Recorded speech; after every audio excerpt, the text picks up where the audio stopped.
धर्मपुर गांव में रहने वाला रामधन एक बेहद गरीब किसान था। इस बार उसने गांव के सेठ से उधार लेकर खेती की थी। मौसम अच्छा रहा और खेतों में पहली बार फसल बहुत अच्छी आई।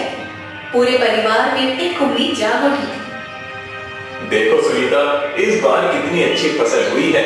भगवान ने हमारी सुन ली। लगता है अब बच्चों को भूखा नहीं सोना पड़ेगा। हाँ रामधन, इस बार मेहनत रंग लाई है। अब अगर फसल सही सलामत कट गई तो कुछ महीनों का चैन मिल जाएगा। पिताजी, क्या इस बार हम स्कूल जा पाएंगे? जरूर बेटा, अब तो तुझे अच्छे कपड़े और किताबें भी दिलवाऊंगा।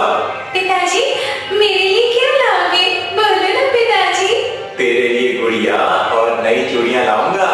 लेकिन शायद किस्मत को ये मुस्कान राज नहीं आई। शाम ढलते ही आसमान पर काले बादल घिर गए और तेज आंधी के साथ पानी भरने लगा है। हे भगवान, कहीं सब कुछ ना बह जाए। रामधन बहुत तक खेत पहुंचा।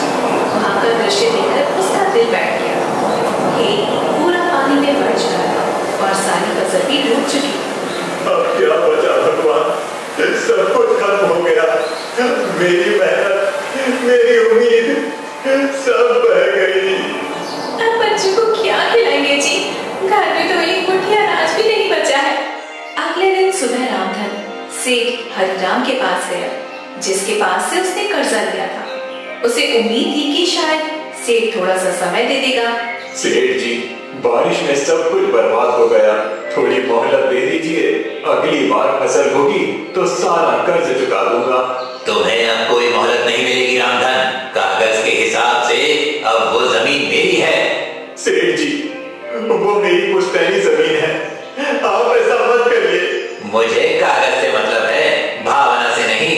अब वो जमीन मेरे नाम है और तुम लोग तुरंत उसे खाली कर दो।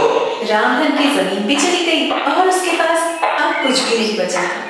उसके पास अब ना तो खेत था, ना पैसा और न ही कोई आसरा। सुनीता, अब इस गांव में हमारे लिए कुछ नहीं बचा। चलो जंगल की ओर चलते हैं। शायद वहाँ कहीं से छुपाने की जगह मिल जाए। ठीक है रामधन, अब जैसी तुम्हारी मर्जी। और इसी के साथ एक गरीब किसान अपने टूटे सपनों को समेटे अपने परिवार को लेकर निकल पड़ा अनजाने अंधेरे की ओर। सेठ ने उन्हें जमीन से भी निकाल दिया और अब उनके पास न घर का ठिकाना था, न ही खाने के लिए कुछ था।